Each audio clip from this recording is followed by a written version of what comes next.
News 18 लोकमतवर आपण पाहत आहे दुपारच्या बातम्या आणि सुरुवातीलाच बातमी मुख्यमंत्र्यांना लिहिण्यात आलेल्या एका पत्राची। हे पत्र लिहिलंय राज्यातले विरोधी पक्षनेते देवेंद्र फडणवीस यांनी। कोकण आणि पश्चिम महाराष्ट्राच्या दौऱ्यानंतर विधानसभेतले विरोधी पक्षनेते देवेंद्र फडणवीस यांनी मुख्यमंत्री उद्धव ठाकरे यांना एक पत्र लिहिलंय आणि या पत्राच्या माध्यमातून फडणवीस यांनी आपण एकूण 26 ठिकाणी भेटी दिल्या, प्रत्यक्ष पूरग्रस्तांची चर्चा केली आणि 26 मागण्यांचं पत्र मुख्यमंत्र्यांना पाठवल्याचं म्हटलंय। यामध्ये तातडीच्या आणि दीर्घकालीन अशा दोन्ही प्रकारच्या मागण्यांचा समावेश आहे। 25 जुलै रोजी कोकण आणि 28 ते 30 जुलैच्या दरम्यान पश्चिम महाराष्ट्रातील सांगली, सातारा आणि कोल्हापूर या भागात देवेंद्र फडणवीस यांनी दौरा केला आणि पूरग्रस्तांशी संवाद साधला। यानंतर त्यांनी मुख्यमंत्र्यांना हे पत्र लिहिलं आहे।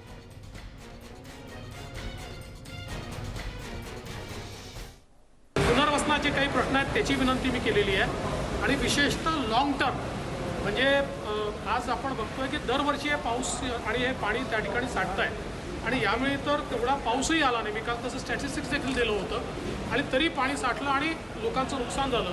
तर याकरता डायव्हर्जन कॅनल्स तयार करणं हे फार महत्त्वाचं आहे आणि जी काही कृष्णा भीमा स्थिरीकरण योजना आणि इतर डायव्हर्जन कॅनल्स हा जो काही एक आराखडा मागच्या काळात आम्ही तयार केला होता आणि 25 नोव्हेंबर 2019ला वर्ल्ड बँकेने त्याला तत्वता मान्यता दिली होती, तर त्याला या सरकारने पुढे नेलं पाहिजे अशी देखील विनंती मी केली आणि त्यात ही विनंती केली आहे की माननीय मुख्यमंत्री लॉंग टर्मच्या सोल्युशन्सवर जेव्हाही बोलवतील त्यावेळेस आम्ही बैठकीला त्या ठिकाणी जाऊ आणि ज्या काही आमच्या आयडियाज आहेत त्या त्यांच्याकडे मांडू असं देखील मी त्यात म्हटले। आणि याच संदर्भात आपण अधिक जाणून घेऊयात। प्रणाली कापसे आपल्या प्रतिनिधी आपल्यासोबत आहेत। प्रणाली, आणखीन काय काय मुद्दे मांडलेत देवेंद्र फडणवीस यांनी या पत्रात? सगळ्यात महत्त्वाचं म्हणजे या पत्रामध्ये एक उल्लेख केलेला आहे की आतापर्यंत लोकांना तातडीनं जी मदत व्हायला हवी होती तितकी होताना दिसत नाहीये। त्यामुळे अनेकांनी स्वतःची घरं असतील, दुकानं असतील किंवा बाजारपेठा असतील या स्वच्छ करून घेतलेल्या आहे आणि त्यामुळं लोकांनी जे काही फोटो त्यावेळेला काढलेले आहेत त्या फोटोच्या आधारावर हे पंचनामे केले जावे, ज्या पंचनाम्याच्या आधारावरच या सगळ्या नागरिकांना नुकसान भरपाई दिली जाणार आहे। त्यामुळे फोटोचा आधार घेऊन पंचनाम्यामध्ये ते गृहीत धरलं जावं अशी एक प्रमुख मागणी जी आहे ती दिसून येत आहे। दीर्घकालीन मागण्यांमध्ये त्यांनी एक महत्त्वाची मागणी अशी केलेली आहे की गेले म्हणजे 5 वर्षात जर आपण बघितलं तर 2दा या परिसरांमध्ये पूर आलेला आहे आणि त्यामुळे पूर प्रणव जे क्षेत्र आहे या क्षेत्राची माहिती घेतली गेली पाहिजे। काही लोकांना जर कायमस्वरूपी स्थलांतरित करता येत असेल तर ते केलं गेलं पाहिजे। विशेषतः डोंगर दऱ्यांच्या जवळपास राहणारी जी गावं आहेत त्या गावांचं सर्वेक्षण केलं गेलं पाहिजे शास्त्रज्ञांमार्फत आणि जर अशी काही गावं वाटत असतील जिथे दरडी कोसळण्याची शक्यता आहे तर इथल्या नागरिकांचं पुनर्वसन केलं जावं असं या पत्रामध्ये म्हटलेलं आहे। मुख्य म्हणजे हे सगळं विनंती वजा पत्र आहे। आतापर्यंत कुठेही आपण जर बघितलं तर टीका जी आहे ती शासनावर केली गेलेली नाही, परंतु आता बरेच दिवस झालेले आहे एक मोठं पॅकेज जे आहे ते या नागरिकांना दिलं जावं अशी विनंती जी आहे ती सातत्यानं केली जाते आहे। आता या पत्रावर शासनाच्या वतीनं काय निर्णय घेतला जातो, कारण गेल्या वेळेला शासनाच्या वतीनं सांगण्यात आलेलं होतं की पंचनामे झालेले नाही आणि ते पूर्ण झाल्याशिवाय कुठल्याही पॅकेजची घोषणा करणं शक्य नाही। त्यामुळं ते पंचनामे लवकरात लवकर होणं हे सुद्धा महत्त्वाचं आहे असं या पत्रामध्ये नमूद करण्यात आलेलं आहे। प्रणाली, तू राहाच आपल्यासोबत। काही मुद्दे आपल्या हाती आलेत या पत्रातले, आपण त्यावर एक धावती नजर टाकूयात। देवेंद्र फडणवीस राज्यातले विरोधी पक्षनेते त्यांनी असं म्हटलं की गाळ काढण्यासाठी तातडीनं भरपाई द्यावी। दुकान आणि घरांमध्ये प्रचंड प्रमाणात गाळ साठलेला आहे। मोबाईलमधले फोटो हा पुरावा मानावा। नागरिकांना तात्काळ मदत वितरित करावी। नागरिकांना बँकेच्या खात्यामध्ये हे सगळे पैसे किंवा मदत जी आहे ती तातडीनं मिळाली पाहिजे। पंचनाम्याची प्रक्रिया संथ गतीनं सुरू आहे आणि नागरिकांना आता आपापली घरं स्वच्छ करायची आहेत, त्यामुळे मोबाईलमधले फोटो हे मान्य केले पाहिजेत पुरावा म्हणून। मृतांच्या कुटुंबियांना तातडीनं मदत द्यावी। स्वतंत्र निधी तातडीनं जाहीर करावा की जो लगेचच वितरित करता येईल। विविध प्रकारच्या मदत कार्यासाठी निधीची तरतूद करावी। आज लोकांना त्यासाठी खर्च करावा लागतोय। परिसरात स्वच्छतेची कामं आणि निर्जंतुकीकरणाची कामं तसंच काही आरोग्य सुविधांच्या दृष्टीनं तातडीनं अंमलबजावणी करावी. अन्न, वस्त्र, औषधी आणि तात्पुरता निवारा या दृष्टीने पावलं टाकणं गरजेचं आहे. कोल्हापूरसारख्या भागात आजही सुमारे 700 रुग्ण आढळतात आहेत. सरासरी 25 मृत्यू होत आहेत आणि कोरोनाच्या स्थितीत विशेष खबरदारी घेतली पाहिजे. शेतकऱ्यांच्या संदर्भात यात उल्लेख आहे. पिकांच्या नुकसानीचे पैसे तातडीनं शेतकऱ्यांच्या खात्यात जमा करण्यात यावेत. शेतसफाई ही रोखीनं मदत देऊन करावी. जनावरांच्या मृत्यूची तसंच पशुधन भरपाईची नोंद व्हावी आणि ती भरपाई तातडीनं मिळावी. कोकणामध्ये मच्छीमारांना आर्थिक मदत मिळावी. दुकानदारांना मदत करण्याची तरतूद यापूर्वी कधीही नव्हती. 2019च्या पुराच्या वेळेला भाजपचं सरकार सत्तेत असताना अशा प्रकारची मदत दिली गेली. यावेळेचं झालेलं नुकसान पाहता दुकानदारांना सुद्धा मदत करावी. आणि 10वा महत्त्वाचा मुद्दा आहे, 12 बलुतेदार आधीच कोरोनामुळे प्रचंड अडचणीत आहेत. या घटकांना पुराच्या या संकटानंतर मोठ्या प्रमाणात मदतीची गरज आहे. त्यामुळे त्यांचा स्वतंत्र विचार व्हावा. मूर्तिकार, कुंभार यांच्या अनुषंगानंही यात मागणी करण्यात आली आहे.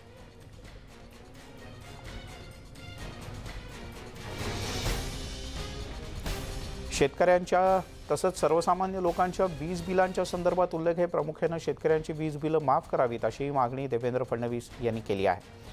प्रणाली, ही यादी खूप मोठी आहे. यातल्या कोणकोणत्या गोष्टींची पूर्तता लगेच होऊ शकते असं वाटतं आणि काही गोष्टी तर फारच वेळ लागेल पूर्तता व्हायला. म्हणूनच या पत्रामध्ये 2 प्रकारची वर्गवारी आपल्याला मागण्यांची दिसून येते आहे. एक तात्काळ करण्याची ज्या गोष्टी आहेत त्या आणि एक दीर्घकालीन गोष्टी आहेत त्या. मुळामध्ये जर आपण बघितलं तर अगदी पूर ओसरल्या दिवसापासून हे नागरिक त्यांच्या घरातला गाळ स्वच्छ करताना आपल्याला दिसून येत आहे. दुकानं ज्यांचं मोठ्या प्रमाणावर नुकसान झालंय, अनेकांनी आपल्या दुकानातला, बऱ्याच जणांनी आपल्या घरातला जो खराब झालेले माल आहे तो बाहेर टाकलेला आहे. अशा वेळेला तो सगळा गाळ स्वच्छ करणं, आलेला कचरा किंवा जो काही राडारोडा रस्त्यावर आलेला आहे तो काढणं, ही सगळी शासकीय यंत्रणेची कामं आहेत. ही कामं आपण जर तुर्तास बघितलं तर नागरिक करताना दिसत आहेत. पंचनामे करायला उशीर होत आहेत, जे पंचनामे आतापर्यंत खरं तर होणं अपेक्षित आहे. कारण कुठलाही व्यक्ती असेल, दुकानाची पडझड झाली असेल किंवा दुकानातला माल खराब झाला असेल तर तो काढून फेकणार. तो काही शासनाचा पंचनामा होईपर्यंत वाट बघणार नाही. आणि त्याच्यासाठी म्हणून पंचनामे तातडीनं व्हावे. मोबाईल फोटोच्या आधारे पंचनामे जे आहेत ते ग्राह्य धरले गेले पाहिजे असं सुद्धा म्हटलेलं आहे. ते अतिशय महत्वाचं आहे. हे घर, रस्ते, दुकानं हे स्वच्छ करण्यासाठी जो निधी लागणार आहे तो तातडीनं दिला जावा. अकाउंटमध्ये तो देता येऊ शकतो. आणि दुकानदारांचा विचार आजपर्यंत करण्यात आलेला नव्हता. पहिल्यांदाच 2019ला दुकानदारांचा सुद्धा विचार नुकसान भरपाई देत असताना केला गेला होता. तो सुद्धा केला जावा, ही तातडीची मागणी आहे. वीज बिलाची थकीत वीज बिलाची वसुली जी आहे ती मोठ्या प्रमाणावर सुरू आहे. ज्या भागांमध्ये पूर आलेला आहे, ज्या गावातल्या शेतांमध्ये पुराचं पाणी अजूनही भरून राहिलं, त्यांना सगळ्यांना या वीज बिलाच्या वसुलीपासून तात्पुरता दिलासा दिला जावा. वीज बिल त्यांचं वसूल केलं जाऊ नये अशी सुद्धा एक मागणी जी आहे ती करण्यात आलेली आहे. ह्या काही महत्वाच्या गोष्टी आहेत. त्याचबरोबर अनेकांच्या घरांची पडझड झालेली आहे. त्यामुळे त्यांना तात्पुरती किंवा कायमस्वरूपी जर काही जणांना व्यवस्था करावी लागणार असेल तर ती शासनानं करून द्यावी. ज्यांच्या घरांची डागडुजी करता येणं शक्य आहे त्यांच्या घराच्या डागडुजीसाठीचे पैसे दिले जावे. ज्यांच्या घरी पशुधन असेल, ज्यांच्यामध्ये मनुष्यांचे मृत्यू झाले, अशा लोकांना सुद्धा तातडीनं मदत करून त्यांना थोडासा दिलासा दिला जाऊ शकतो. आपण बघितलंय की तळेई सारख्या गावामध्ये अख्खीच्या अख्खी कुटुंब जी आहे तीच ढिगाऱ्याखाली गाडली गेलेली आहे. तिथे प्रत्येक कुटुंबातला एखाद माणूस शिल्लक राहिलाय, ज्याच्या हाताला काहीच नाही. अशा घडीला शासनानं त्याला ताबडतोब काहीतरी मदत करणं गरजेचं आहे, जे अजून होताना दिसत नाही. त्यामुळे तातडीनं करायच्या मदतीवर भर या पत्रामध्ये विशेष करून देण्यात आलेला आहे. शासनावर कुठलेही आरोप प्रत्यारोप न करता तातडीनं मदत दिली जावी, हे प्रमुख या पत्रामध्ये नमूद केलेलं आहे. बर प्रणाली, तुर्तास धन्यवाद या सगळ्या सविस्तर माहितीबद्दल.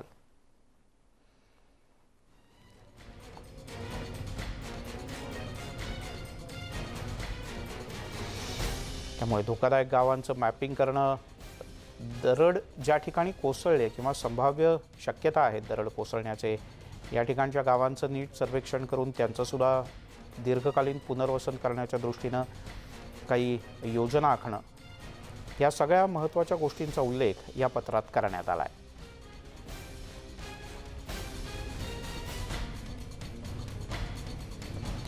आणि आता जाऊया थेट मुख्यमंत्री उद्धव ठाकरे यांच्या कार्यक्रमामध्ये.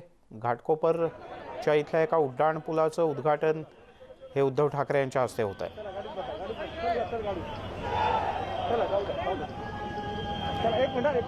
घाटकोपर मानखुर्द लिंक रोड आहे हा, आणि घाटकोपर मानखुर्द लिंक रोडचा उद्घाटनाचा कार्यक्रम काही क्षणांपूर्वी पार पडला मुख्यमंत्र्यांच्या हस्ते. आणि थोड्या वेळापूर्वी बीडीडी चाळीच्या पुनर्वसनाच्या दृष्टीने सुद्धा एक महत्त्वपूर्ण कार्यक्रम झाला.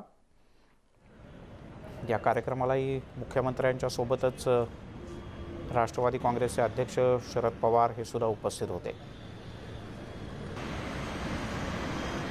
हाच तो घाटकोपर पुढे जाणारा चेंबूरच्या दिशेनं असा हा लिंक रोड आहे. घाटकोपर मानखुर्द लिंक रोड, ज्यामुळे वेळेची खूप मोठ्या प्रमाणात बचत होईल, इंधनाचीही बचत होईल.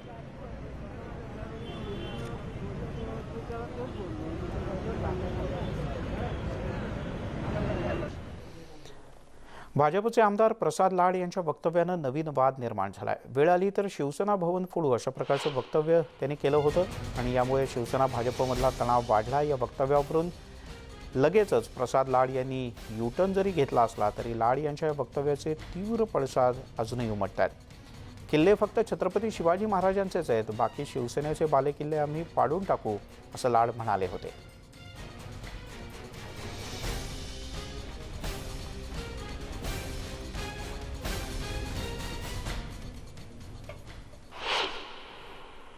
पुढच्या वेळेला आपण थोडे कार्यकर्ते विद्यार्थी कमी जाणे, कारण आपण आलो की पोलीसच खूप येतात. फक्त त्यांना सांगा ड्रेसवर पाठवू नका, म्हणजे आपल्या हॉलमध्ये बसायला उपयोग आहे. कारण एवढी भीती तुमच्या आमची की ह्यांना असं वाटतं की आता हे माहीममध्ये आले म्हणजे सेना भवन फोडणारच. काय घाबरू नका, वेळ आली तर ते देखील करू. किल्ला फक्त छत्रपतींचा, आता यांचे सगळे किल्ले पाडायचं काम आम्ही करणार. त्यामुळे बाले किल्ला बिल्ला काय नाही, किल्ला फक्त छत्रपतींचा, आता यांचे सगळे किल्ले पाडायचं काम आम्ही करणार. त्यामुळे बाले किल्ला बिल्ला काय नाही. त्यामुळे यावरून वाद होता आता प्रसाद लाड यांनी आपल्याच वक्तव्यावर स्पष्टीकरण दिलंय. एवढंच नाही तर आपल्या वक्तव्याचा विपर्यास करण्यात आला असा दावाही त्यांनी केला. आज प्रसारमाध्यमातून माझ्या एका भाषणाचा विपर्यास करून मी शिवसेना भवन फोडणार अशा प्रकारच्या बातम्या वृत्तपत्रातून आणि टीव्हीवरून दिसायला लागल्यात. परंतु ह्या गोष्टीचं मी फार स्पष्टपणे स्पष्टीकरण करू इच्छितो. भिण्याचं कुठलंही कारण नाही. जेव्हा जेव्हा आरेला कारे होईल तेव्हा कारेला आरेचं उत्तर दिलं जाईल. परंतु ज्या शिवसेना प्रमुखांवरती आम्ही प्रेम करतो, कुठल्याही पक्षाचो असलो तरी पण शिवसेना प्रमुखांबद्दल आम्ही आदर ठेवतो, त्या शिवसेना प्रमुखांच्या शिवसेना भवनबद्दल असं माझ्याकडून तरी कुठलंही चुकीचं वक्तव्य कधी केलं जाणार नाही. माझं स्पष्टपणे भाषणामध्ये असं म्हणणं होतं की आम्ही माहीममध्ये जेव्हा येतो तेव्हा एवढा पोलीस बंदोबस्त ठेवला जातो की जणू काही आम्ही शिवसेना भवनच फोडायला जाणार आहोत. तर त्या बातमीचा विपर्यास करून ती जी दाखवली गेली आहे त्याचा माझं हे स्पष्टीकरण आहे. मला कुठल्याही प्रकारे शिवसेना प्रमुख आणि शिवसेना प्रमुखांनी बांधलेल्या वास्तूचा अनादर करायचा नव्हता, आणि त्यामुळे जर मी कोणाचं मन दुखवलं असेल तर मी त्याच्यासाठी दिलगिरी व्यक्त करतो, आणि हे माझं मी स्पष्टीकरण आपल्याकडे देतो. दरम्यान कोणी अंगावर आलं तर गप्प बसणार नाही, आम्हाला घाबरवण्याचा प्रयत्न करू नका, असा थेट इशारा मुख्यमंत्र्यांनी कोणाचंही नाव न घेता दिला. हे ट्रिपल सीट सरकार नाही, मुद्दामून बोलतो मी, कारण आत्तापर्यंत टीका ऐकण्याची खूप सवय झालेली आहे. कोणी कौतुक केलं की भीती वाटते. मी तो परत तुम्ही बोललात पण त्या पिक्चरचा एक डायलॉग आहे ना कुठला तरी, थप्पड से डर नाही लगता.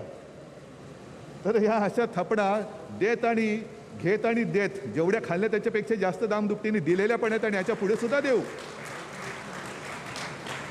त्याच्यामुळे आमच्याकडे आम्हाला कोणी थपडा मारण्याची धमकी देऊ नये, अशी एक झापड देऊ पुन्हा कधी उठणार नाही. तर ते सोडा, तो एक शिवसेनेचा आणि तुमच्या सगळ्यांच्या मध्ये असलेला रक्तातला गुण आहे. दरम्यान प्रसाद लाड यांना आमचे शाखा प्रमुखच उत्तर देतील असा टोला शिवसेनेचे खासदार संजय राऊत यांनी लगावला. तर तोडफोड करणं ही आमची संस्कृती नसल्याचं प्रत्युत्तर दिलंय भाजपचे नेते देवेंद्र फडणवीस यांनी. काही ठिकाणी काही लोकांना गांजा पिऊन बोलण्याची सवय आली असेल, असं मी वाचलं कुठेतरी. या सगळ्या विषयांवरती आम्ही बोलण्यापेक्षा आमचे जे स्थानिक शाखा प्रमुख आहेत ना ते बोलतील. हा शाखा प्रमुखांच्या लेवलचा विषय आहे. तोडफोड करणं ही भारतीय जनता पक्षाची संस्कृती नाही. आम्ही कधीही तोडफोड करत नाही. काल जे काही स्टेटमेंट श्री प्रसाद लाड यांचं आलं, कोट केलं गेलं किंवा ते जे काही बोलले असतील त्यांनी तात्काळ एका व्हिडिओच्या माध्यमातून पुन्हा एकदा स्टेटमेंट देऊन त्यात क्लॅरिफाय केलेलं आहे. त्यामुळे आमच्याकरता हा विषय संपलेला आहे. मी पुन्हा एकदा सांगतो, तोडफोड करणं ही भारतीय जनता पक्षाची संस्कृती नाही. आम्ही कोणाच्या अंगावर जात नाही. कोणी अंगावर आला तर त्याला सोडतही नाही, पण आम्ही स्वतःहून कधी कोणाच्या अंगावर जात नाही. ती आमची संस्कृती नाही. दरम्यान प्रसाद लाड यांच्या वक्तव्यानंतर शिवसेनेचे नेते आता आक्रमक होत आहेत. आमदार राजन साळवे यांनी प्रसाद लाड यांना आमदारकीचा राजीनामा देऊन निवडणूक लढण्याचं आव्हान दिलंय. तर तारीख सांगा, आम्ही काय फोडतो हे बघा, असा थेट इशारा राज्याचे मंत्री गुलाबराव पाटील यांनी दिलाय. विधान परिषदच्या निवडणुकीमध्ये शिवसेनेच्या मतावरती आमदार झालेले आहेत ह्याचा त्यांना विसर पडलेला आहे. शिवसेनेचे आणि शिवसेना प्रमुखांचे या प्रसाद लाडवरती प्रचंड उपकार आहेत आणि म्हणून हिम्मत असेल तर आमदार प्रसाद लाडने आपल्या आमदारकी पदाचा राजीनामा द्यावा आणि पुन्हा एकदा निवडणुकीसमोर सामोरं जावं. ह्या निवडणुकीमध्ये प्रसाद लाडला शिवसैनिक मतदार गाडतील आणि तो थोबाड फोडतील असा इशारा देऊ इच्छितो. सत्तांतर होईल ही अपेक्षा, पण सत्तांतर होत नाही हे पाहिल्यानंतर आता काही करून या पद्धतीने वातावरण विस्कळीत करायचा हा प्रकार या ठिकाणी सुरू आहे. लाड सारख्या एका मोठ्या व्यापाऱ्याला जो सगळ्या गोष्टी जाणतो त्याच्यासारख्या मुखातून हे शब्द शोभत नाही. त्यांनी हिम्मत असेल तर तो प्रयोग करून बघावा. दरम्यान मुंबईच्या मध्यवर्ती भागात वसलेल्या वरळी इथल्या बीडीडी चाळ पुनर्विकास प्रकल्पातील इमारतींच्या आता काम लवकरच सुरू होणार आहे. या कामाचा शुभारंभ मुख्यमंत्री उद्धव ठाकरे यांच्या हस्ते आणि राष्ट्रवादीचे अध्यक्ष शरद पवार यांच्या प्रमुख उपस्थितीत पार पडला. यावेळेला मुख्यमंत्री उद्धव ठाकरे यांनी अनेक जुन्या आठवणींना उजाळा दिला. या चाळीच्या इतिहासाची मुळं खोलवर रुजलेली आहेत. स्वराज्य हा जन्मसिद्ध हक्क आहे असं टिळक म्हणाले होते, पण त्या स्वराज्यात हक्काचं घर असायला हवं आणि तेच आम्ही देतोय असं मुख्यमंत्र्यांनी सांगितलं. कल्पना नसून मुंबईकरांसाठी अनोखी भेट आहे असं माननीय डॉक्टर जितेंद्र आव्हाड साहेब हे जाणून घेण्यासाठी हे कॉफी टेबल बुक आज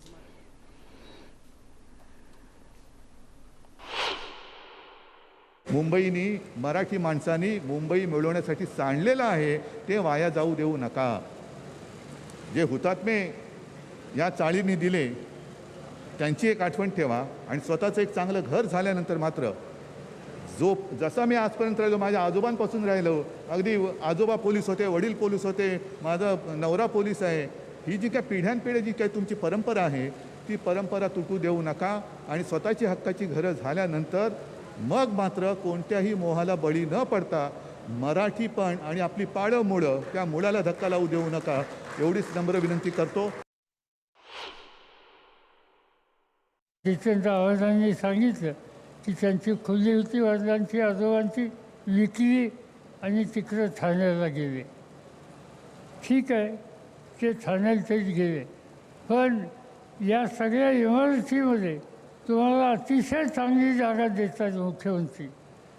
ते जे पहिलं जे घर तुमचं होतं 150-200 फुटाचं ते आता 500 फुटाचं होणार आहे आणि त्यामुळे अधिक सवलती त्या ठिकाणी आहेत. आणि त्यामुळं ही जी प्रॉपर्टी आहे तुमच्या कष्टाचा हा ठेवा आहे, तो ठेवा कृपा करून विकू नका. तुमच्या पुढच्या पिढीत ठेवा. त्या ठिकाणचा मराठी टक्का हा घालू नका. त्या ठिकाणी मराठी आवाज हा दिसला पाहिजे, टिकला पाहिजे आणि ती खबरदारी जुळी घ्या. 1-2च बिल्डिंग आपण हलवत आहोत, बाजूलाच बॉम्बे डाईंग मिलमध्ये हलवत आहोत, जास्ती लोकांना इथून स्थलांतरित करत नाही आहोत. पण पुढच्या 36 महिन्यात त्यांचं घर त्यांच्या डोळ्यात देखत बनणार आहे. मला वाटतं हे सगळ्यात महत्त्वाची गोष्ट आहे. कुठेही आपण लोकांना स्थलांतरित जास्ती करणार नाही आहोत, कारण लोकांची घरं तशीच ठेवून आपण पुढे त्यांना लोकांना दाखवत आहोत की तुमची घरं तुमच्या डोळे देखत कशी वरती येत आहेत, प्रत्येक महिन्यात कशी येणार बघणार. इथे जो सॅम्पल फ्लॅट झालेला आहे, अतिशय उत्तम सॅम्पल फ्लॅट झाला आहे. मला वाटतं 500 स्क्वेअर फुटात किती चांगले आपण सोयीसुविधा देऊ शकतो ह्याचं एक अतिशय देखणं उदाहरण ह्या सॅम्पल फ्लॅटमध्ये झालेलं आहे. ही सगळी माणसं ज्यावेळेस मुंबईमध्ये कामाधंद्याच्या निमित्तानं आली, महाराष्ट्रातली होती, दुष्काळी पट्ट्यातली होती, तिथे काही कसं पोट भरायचा प्रश्न म्हणून इथं आली. त्यांनी आणखी बांधव बोलवले. BDD चाळीमध्ये त्यांना या निमित्तानं आसरा मिळाला. पण याच लोकांनी आज स्वप्ननगरी म्हणतो, आर्थिक राजधानी मुंबई म्हणतो, पण ते उभी करण्याचं काम या श्रमिकांनी केलेलं आहे, हे नाकारता येणार नाही. खरं म्हणजे चाळीतील टावर हे पुस्तक जे आहे, ज्याची संकल्पना आहे, ज्यांनी तयार केलं, त्याचं जाहीर कौतुक केलं पाहिजे. तुम्ही हात वर केला, तुम्हाला साथ देणाऱ्यांचं कौतुक केलं पाहिजे. BDD चाळ कदाचित आता 4 वर्षांनी म्हटलं तर कुठं असा प्रश्न पडून जाईल, पण हे पुस्तक आठवण मात्र कायम इतिहासामध्ये देत राहील की ही अशी BDD चाळ होती. यासोबतच बुलेटिनमध्ये घेऊयात एक छोटासा ब्रेक. पाहत रहा न्यूज 18 लोकमत.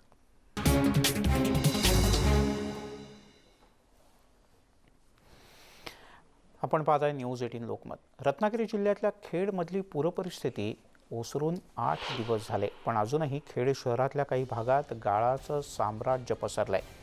खेड शहरातल्या ज्या भागात जबरदस्त पूर होता त्या ठिकाणी डेंग्यू आणि मलेरियाचे रुग्ण गेल्या काही दिवसात झपाट्यानं पाहायला मिळत आहेत. शासकीय रुग्णालयं, कोविड रुग्णालयं असल्यानं थंडी ताप असलेले लोक खाजगी रुग्णालयात उपचारांसाठी भरती होताना दिसत आहेत.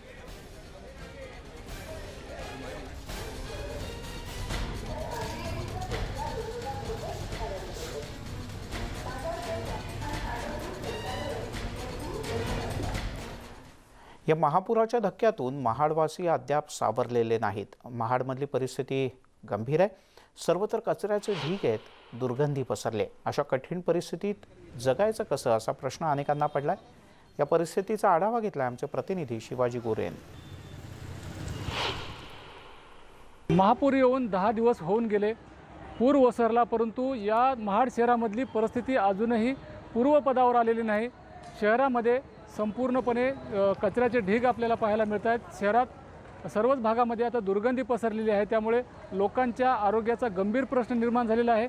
नगरपालिकेचे कर्मचारी किंवा अनेक जे मदतीसाठी आलेले लोक आहेत ते शहरामध्ये साफसफाई करण्याचं काम करत आहेत, परंतु भीषणता एवढी गंभीर आहे त्यामुळे लोकांना अजूनही मदत करताना मर्यादा येत आहेत, साफसफाई करताना कित्येक मर्यादा येत आहेत. आणि अशा परिस्थितीमध्ये सावरणं म्हणजे महाडवासियांना खूप जिकिरीचं होऊन बसलं आहे. अनेक लोकांना अनंत अडचणीला सामोरं जावं लागतं आहे. या शहरातला कचरा अजून साफ झालेला नाही. लोकांच्या घरामध्ये अजूनही कचरा आहे, गाळ आहे, ते साफ करणं लोकांना अजून शक्य झालेलं नाही. अशा कठीण परिस्थितीमध्ये त्यांना जीवन जगावं लागतं आहे. अनेक लोक अजून घरामध्ये आलेले नाहीत, त्यांना बाहेर स्थलांतरित व्हावं लागलं आहे. त्यांना अन्न, पाणी, निवारा अशा समस्येला सामोरं जावं लागते. आणि ही गंभीर परिस्थिती महाड शहरामधली 10 दिवसानंतरसुद्धा जैसे थे आहे. अनेक शहरातल्या अनेक भागामध्ये, प्रभागामध्ये दुर्गंधी पसरलेली आहे, त्यामुळे लोकांच्या आरोग्याचा प्रश्नसुद्धा आता निर्माण झाला आहे. हळूहळू जनजीवन पूर्वपदावर येऊ पाहते, परंतु ज्या अडचणी आहेत त्या अडचणी वासून बसलेल्या आहेत. त्यामुळे जीवन जगायचं कसं हा खरा प्रश्न महाडवासियांच्या समोर निर्माण झाला आहे. शिवाजी गोरे, न्यूज 18 लोकमत, महाड, रायगड. पुरानंतरचं वास्तव भीषण आहे. नेटवर्क 18 आणि फेडरल बँकेचा एक महत्त्वपूर्ण उपक्रम संजीवनी गाडी. ही गाडी भारतातल्या वेगवेगळ्या कोविडग्रस्त जिल्ह्यातून फिरते आणि लसीकरणाच्या बद्दल जनजागृती निर्माण करते.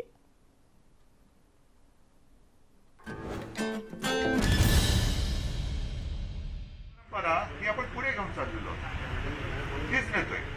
शेवटी सरकार म्हणजे नेमकं काय करतं सरकार, काय करायचं सरकारने?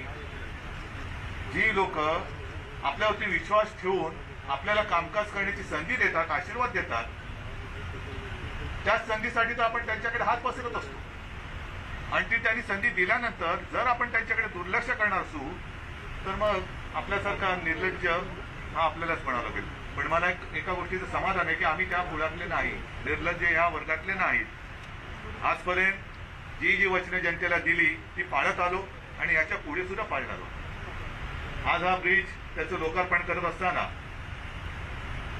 आणखीन एका गोष्टीचा उल्लेख मला करायला पाहिजे की याची दक्षता आपण सगळ्यांनी घ्यायला पाहिजे, खास करून विशेष म्हणजे इथे राहणाऱ्या नागरिकांनी घेतली पाहिजे. की काही ठिकाणी आपण बघतो की दृष्टीआड सृष्टी, मगाशी मी जो उल्लेख केला की पूर्वी येता जाताना इकडे सगळं बघत होतो, एक नाही म्हटलं तरी बकालपणा होता. आज सुद्धा ती जी वस्ती आहे, नवाबाई तुम्ही सुद्धा पुढाकार घ्यायला पाहिजे, राहुल तू घ्यायला पाहिजे, म्हणून तुम्ही पण घ्यायला पाहिजे. त्या वस्तीचं सुद्धा एक चांगलं त्यांना सुद्धा एक चांगलं घर, राहणीमान प्राप्त करून देणे हे आपलं कर्तव्य आहे. आणि ते देत असताना तिकडे सगळं दिल्यानंतर ते होईपर्यंत या ब्रिजच्या खाली नवीन वस्ती यायला नको, नाही तर पुन्हा त्याच्यामध्ये नवीन एसआरए, म्हणजे एसआरए मध्ये एसआरए, पुलाखाली एसआरए, याच्या खाली एसआरए, तर तसं होऊ देऊ नका. आत्ताच काय तो बंदोबस्त करा. बंदोबस्त म्हणजे नुसता पोलिसांचा नाही, एक चांगलं त्याला आखीव रेखीवपणा द्या. कारण आपण कामं करतो, ती कामं उपयोगाची तर असलीच पाहिजे, पण त्याचबरोबर ती देखणी सुद्धा असली पाहिजे. जसं मी म्हटलं की आता ब्रिजवर रोज यावं जावंसं वाटतं, तसंच खालून येणारी जाणारी जी काही रहदारी आहे त्यांना सुद्धा एक वाटलं पाहिजे की हा रस्ता नुसता वरती करून आपसप उपरवाली की मेहरबानी असं नाही, खाली पण चांगलं सगळं ठेवलेलं आहे. तर त्याचं सुद्धा तुम्ही एक आराखडा करा. आणि ही जी कामं तुम्ही करतात, मला पण स्वतःला एक मुंबईकर म्हणून माझ्या महापालिकेचा अभिमान आहे की एका बाजूला कोरोनाच्या संकटात एक मुंबई महापालिकेने आदर्श असं मॉडेल जगासमोर ठेवलं. मुंबई मॉडेल म्हणून त्याची तारीफ झाली.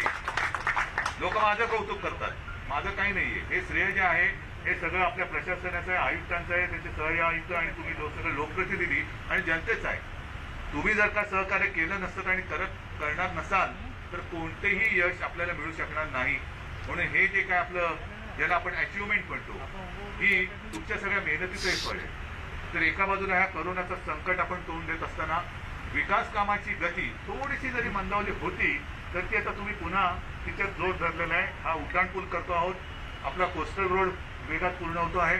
अशा अनेक गोष्टी या मुंबई महापालिका न थकता न थांबता या पूर्ण करत चाललेल्या आहे. सरकार म्हणून या आपल्या महापालिकेला जे जे काय लागेल ते आजपर्यंत दिलेलं आहे आणि यापुढे सुद्धा जे तुम्ही सांगाल ते दिल्याशिवाय राहणार नाही. तुमच्या प्रत्येक पावलात सरकार खंबीरपणे तुमच्या सोबत उभं आहे. फक्त आपल्या या नागरिकांना एक सुखाचं, समाधानाचं आणि आनंदाचं आयुष्य उपभोगण्यासाठी पूर्ण जी काय तुमची ताकद आहे ती लावा. आणि त्या ताकदीमध्ये परत एकदा सांगतो, सरकारकडनं जे जे आवश्यक असेल ते दिल्याशिवाय राहणार नाही. धन्यवाद सर्वांना देतो. ज्यांचे हातभार, मगाशी जसं उल्लेख झाला, आम्हाला सगळे बुके वगैरे दिले, पण ज्यांचे हातभार अगदी महापालिका प्रशासन, महापालिका आयुक्त, त्यांचे सर्व सहकारी, मग इंजिनियर्स वगैरे सर्वांना मी मुंबईकरांच्या वतीने धन्यवाद देतो. जय हिंद, जय महाराष्ट्र.